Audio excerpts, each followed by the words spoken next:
טוב, אז אני איתן קוניו, מקיבוץ ניר עוז, בן 33. יש לי אישה, קוראים לה סתיו, בת 35 היום. ויש לי שתי ילדות קטנות, הגדולה בת 4, קוראים לה עופרי, הקטנה בת 1.9 שנה, קוראים לה יובל. ויש לי את פומי, כלבה שלנו. אני עובד בגידול עופות, אני מגדל עופות בקיבוץ עלומים. אני עוסק בתחום כבר 13 שנה. זהו. מה אתה אוהב לעשות? אוהב לשבת עם חברים, בפאב, ישיבות סתם חבר'ה, אצל הבתים של החבר'ה, לבלות עם הבנות שלי, עם אשתי. מישהו פעם אמר לי שאתה אוהב לאפות. כן, אני גם אוהב לאפות עם הבת הגדולה שלי. היא מצטרפת אליי הרבה פעמים. מה אתם מכינים? אנחנו עושים בעיקר פיצות ביחד, כי זה פחות מורכב מאמפנדות או לחמים או דברים כאלה, אז היא אוהבת להכין גם פיצה, כי היא אוהבת לאכול פיצה. ברור, בדוק. אז זהו. כן. מגניב. אתה זוכר מה עשית ביום שישי בערב חג? כן. היה לנו דווקא ערב מהנה מאוד, כאילו היינו ממש בהרכב מלא. כאילו כל המשפחה הייתה, כל האחים, הבנות זוג, הילדים, אפילו האחות של שרון הצטרפה אלינו באותו ערב עם הבת שלה אמיליה. היינו ממש הרבה אנשים, והיה ממש אווירה של חג ושמחה באוויר ומוזיקה, והיה באמת כיף. ואז בבוקר קרה מה שקרה. תספר לי איך התחיל הבוקר שלך? התעוררתי ב-6:20, 6:30, משהו כזה, בצבע אדום. לקחתי את הבת הגדולה שלי בידיים, רצנו לממ"ד, והבת הקטנה גם. ונשארנו בממ"ד, כרגלנו, אמרנו עוד פעם. מתחיל עוד פעם מבצע, עוד פעם נפנו אותנו, עוד פעם זה, עוד פעם זה. כאילו כבר מכירים את זה. אבל הפעם היה משהו שונה קצת באווירה, כי היה הרבה צבע אדום. זה היה במשך 10 דקות, צבע אדום, צבע אדום, צבע אדום, כאילו אחד אחרי השני, ואני מסתכל על אשתי ואני אומר, משהו פה זה לא נורמלי, זה לא דבר תקין. כל כך הרבה פעמים, אז רציתי להביא, אמרתי, אני הולך להביא את הפלאפונים מהסלון, שנתעדכן מה קורה, שנראה. ובאמת אחרי 10 דקות, אחד מכיתת הכוננות, אחד החבר'ה, מעלה הודעה בוואטסאפ של הקיבוץ, שיש 2 מחבלים, שהוא רואה 2 מחבלים ליד המרפאה, מחופשים לחיילים. אז אמרו לי, נעול את הדלתות, ולהיות סגור בבית בשקט, לכבות את האורות, לסגור את הדלתות של הממ"ד, את הדלתות של את החלונות, חלון פלדה.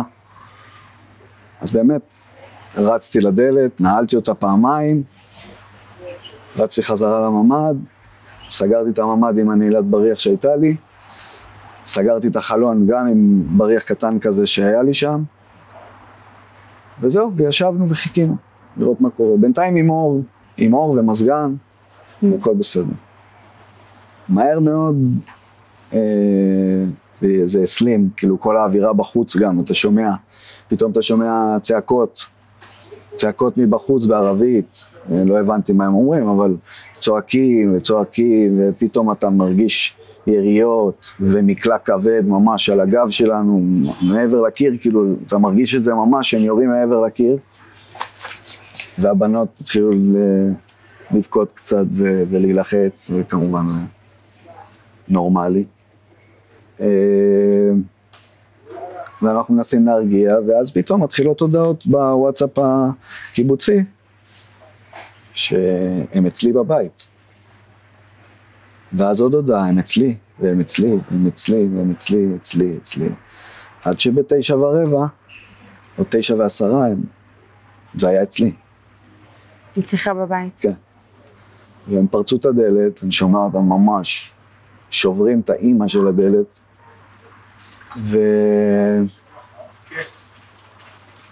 והם פשוט נכנסים, אתה שומע אותם נכנסים בתוך הבית, הם לא בזזו כלום,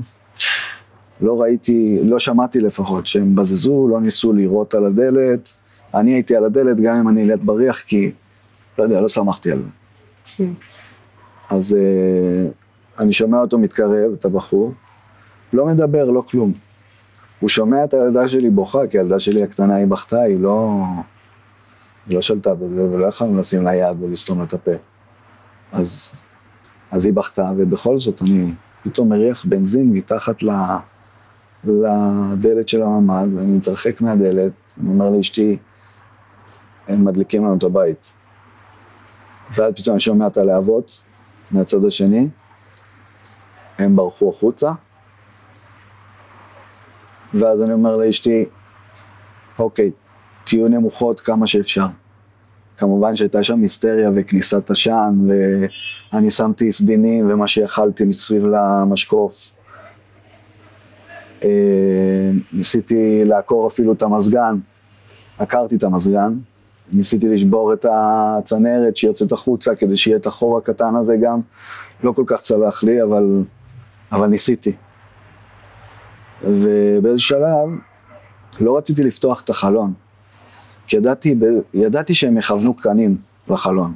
מה הם יכוונו? יכוונו קנים של נשקים לחלון. אם אני יוצא בוא נגיד בשעה הקרובה, הם יהיו שם. איפשהו הם יחכו כדי לחטוף אותנו, בשביל זה הם הציתו, ככה חשבתי.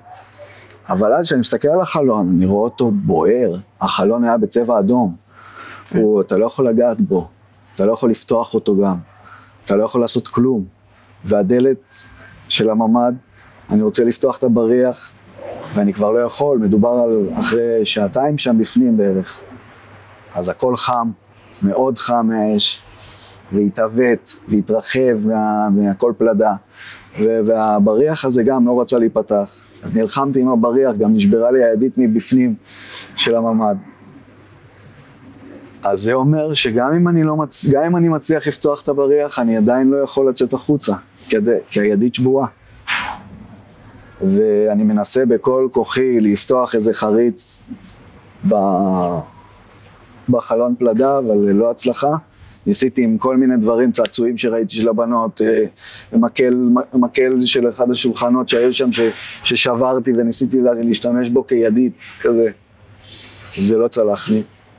כל דבר ששמתי שם נשרף, גם הידיים שלי, גם הסדינים, גם הפוך שהיה לי שם, ניסיתי לשים והכל התפזר לי שם מלא קלקרים בתוך קיצור, היה שם באמת בלגן בתוך החדר. עד שנהיה שקט. נהיה שקט כזה, שקצת הרתיע אותי, כי אני לא שומע את הבנות. אחרי כמה זמן זה? אני לא שומע את אשתי. זה היה אחרי שעה וחצי, שעתיים, בערך שניסיתי כבר לצאת. רציתי לצאת, כי כבר אני רואה שהם במצב לא טוב. וכל הזמן הזה שאני עושה פעולות גם, לפני הפעולה הראשונה שלי, אני התקשרתי כבר אז לעמית, חבר שלי שהוא משלדג, התקשרתי אליו, אמרתי לו, אני נמצא בסיטואציה בעייתית, בוא תראה לי איך אתה עוזר לי, כי הוא לא היה בקיבוץ, הוא לא יכל לעזור לי. הוא קפץ לבסיס, הוא היה בדיוק בראש העין באותה שבת, והוא קפץ לבסיס משם, הוא אמר לי, איתן, ייקח לי זמן להגיע, אני במסוק מגיע, אבל ייקח לי זמן. אז ידעתי שאיתו אין לי כל כך, אני צריך לדבר עם מישהו אחר, הוא אמר לי, תדבר עם ערן, הוא בכיתת כוננות, תדבר איתו. אז באמת, התקשרתי לערן, הוא אמר לי, תשמע,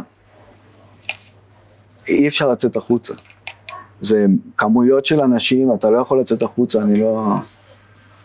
אז אמרתי לו, שאתה יכול, תגיע אליי, אני חייב שתגיע להוציא אותי. ובאמת אחרי שעתיים אני כל הזמן בקשר איתו, להגיד לו, כל פעם שיכלתי, הרמתי אליו טלפון, אני בסיטואציה ככה וככה, תבוא, אני בחיים, אבל תבוא כבר.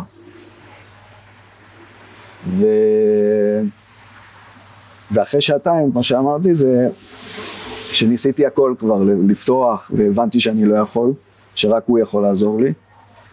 אז כבר נפרדתי מהבנות שלי. אני ואשתי קיבלנו החלטה להיפרד, כי אתה לא יודע מה יעלה בגורלנו, ועדיף לפחות שהם ישמעו מילים טובות לפני הסוף. וכך היה, כאילו, נפרדנו. אמרנו להם שאנחנו אוהבים אותם, ושאנחנו מתנצלים, שלא הצלחנו לעשות שום דבר. וזהו. ואז אחרי שעתיים שניסיתי הכל, המשכתי להיות בקשר עם חבר שלי, ואז ב-12:05 שלחתי לו את ההודעה האחרונה בוואטסאפ, ממש בוכה וחסר אונים לגמרי. אמרתי לו שיבוא מהר, כי אנחנו נשרפים, אנחנו הולכים למות. בשעה 1:26 אני הייתי רדום, לא שמתי לב שעברה אפילו שעה וחצי. אני פתאום שומע את הטלפון, מצלצל, אני מרים את הטלפון, הוא אומר לי, עוד 10 דקות אני אצלך. באותו רגע חשבתי על הבריח שאני לא מצליח לפתוח. מה אני עושה עכשיו? קמתי, הלכתי לבריח, וכמו קסם הוא פשוט נפתח לי. אבל עדיין אני לא יכול לצאת. כי הידית שבורה. אני לא יכול לצאת. התרסקתי שוב על הרצפה, כנראה נרדמתי. זה היה כל הזמן און-אנ-אוף כזה, שאני נרדם, מתעורר, עושה איזה פעולה, עוד פעם נופל, נרדם, מתעורר, בודק את הבנות. ככה כל הזמן זה היה. והוא אומר לי שזה, אני פותח את הבריח, נופל על הרצפה, ואז הוא אמר לי ב-2 הוא הרים לי טלפון, וכבר לא עניתי לו. ואז ב-2:15 או ב-2:30, אני לא יודע בדיוק להגיד, פתאום אני שומע איתן, ואז אני שומע אותו פותח את הדלת, אני מרים את הראש, אני אומר לו, קח את הבנות. הוא לקח את הבנות יחד עם עוד חבר שהצטרף אליו, קוראים לו בני אביטל,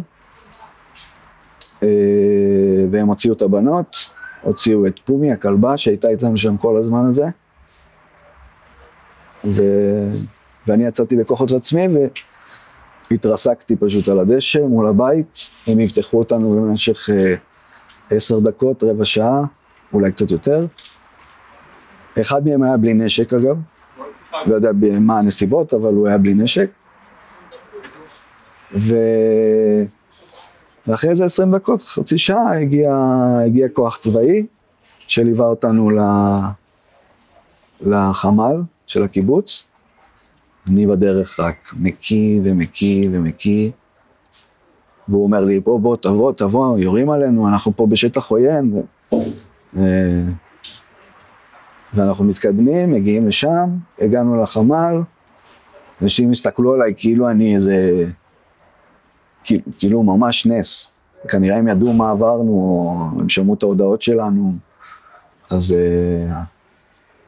זה באמת, הם הסתכלו עלינו במבטים של וואו, איך אתם חיים בכלל, וישר נתנו לנו חמצן לכל המשפחה, טיפול בחמצן, אני בקושי יכולתי לראות, כי בגלל העשן, אז העיניים שלי התייבשו מאוד והיו מטושטשות, אז איזה יומיים לא ראיתי, הייתי כמו עיוור כזה, אבל זה עבר. וזהו, ואז בא האמבולנס, פינה אותנו לבית חולים סורוקה, היינו מאושפזים יומיים. ואז באנו לפה. מסע.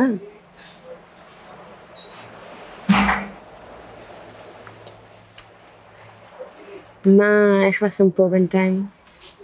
האמת שאחלה פה, כאילו, עוטפים אותנו מכל כיוון, לא חסר לנו כלום. יש פעילויות, יש אמנים שבאים, יש אפילו איזושהי מסגרת לילדים, 3 שעות ביום. אמנם זה לא מספיק, אבל אין מה לעשות, זה מה שאפשר. וזהו. באמת אחלה פה, אם זה אנשי מקצוע שבאים ומדברים, ואם זה לטים עצמם שהם ממש, כאילו משחקים אותה כל יום. אנשים עוצרים אותנו פה, שואלים אותנו שאלות, מתעניינים, מחבקים אותנו, אם זה נהגי מוניות, אם זה אנשים ברחוב, אם זה... ממש אחלה. יצא לך לחזור לקיבוץ מאז? כן. הייתי שם לפני שבוע בערך. חורבה. ממש, חורבן מה שעשו שם. כואב לראות את זה. אתה יודע, בתים שחיית בהם, כאילו, אתה רואה הכל שחוט, הכל שרוף, הכל עד היסוד, כאילו, זה לא נשאר פירור מהבית. הבית של אחי הייתי שם, הייתי סקרן לדעת מה בדיוק קרה, אולי אני רואה דברים, ובאמת ראיתי שם שכנראה לקחו אותה מהחלון, ראיתי 2 יריות על החלון, כנראה זה היה איזשהו אקט בשביל להרחיק אותו מהחלון, שהם יוכלו להתקרב ולפתוח את החלון, ואז לשלוף אותם החוצה. אבל אצל אחי הקטן זה ממש אני לא יודע להגיד מה היה שם. הייתי שם, ראיתי קצת דם על הרצפה, זה כנראה של הכלב שהיה להם כלבים קטן, כי ראיתי שם גם פרווה כזאת.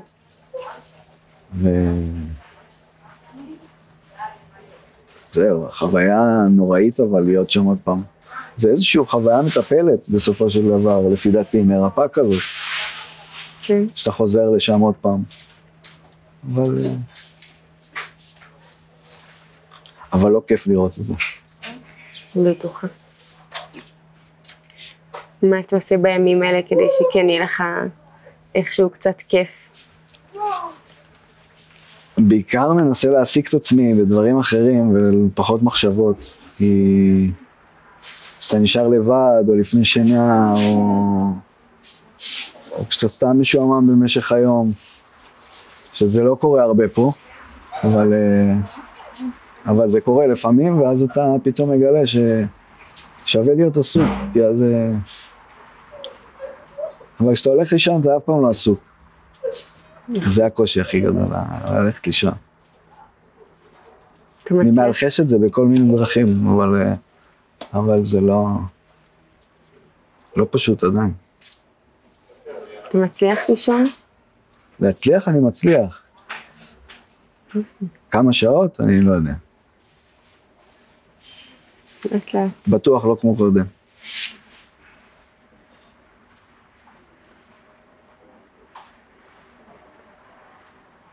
אם היית יכול לתת טיפ לאנשים שאולי קצת מתקשים עכשיו עם הסיטואציה הזו, מה היית אומר? להיות עסוקים אם הם יכולים, כמו שאני עושה. משהו ספציפי אולי? אם זה בטיפול, אם זה נגיד אתה, לא יודע, יש פה רווקים שהם דודים של, כי האחים שלהם עם ילדים, כי זה. אז תהיה עסוק, תעזור להם, תהיה איתם, קח אולי את האחיינים לחוף, כאילו להיות עסוק. להיות עסוק, כי זה מה שמוציא אותי מזה. זהו, כי זה בית קברות אחד גדול המקום, אבל זה לא כזה נעים להיות פה כל היום, כל הזמן, לשמוע את הסיפורים, מעל הילדים כל הזמן. זה הכי נוראי. הילדים לא צריכים לספוג את זה.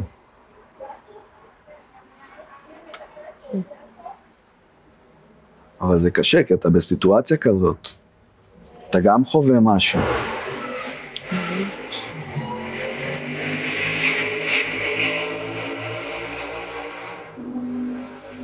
אתה מצליח לשמוע מוזיקה? לא. לא מצליח. קשה לי עם מוזיקה.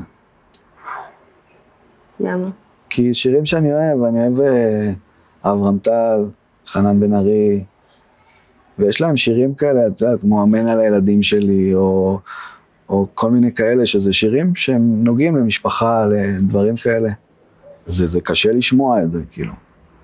יש שירים כאלה בלדות שהם שקטים, שהם נוגעים לך בדיוק בנקודות, המילים, על זה. אז זה כזה, יושב פה.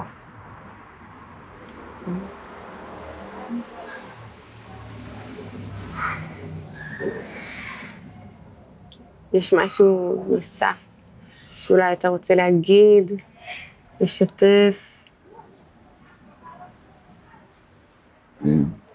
אולי איזו תקווה שאתה רוצה להוציא אותה ככה שתשמע בעולם?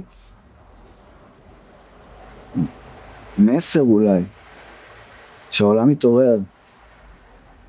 אני אומר את זה בכל הרעיונות שלי שעשיתי. שהעולם מתעורר. ויראה איזה מפלצת גדלה בעולם, לא רק בעזה. כי זה מפלצת. וצריך להתעורר ולטפל בזה מיידית. בכל העולם, לא רק בישראל.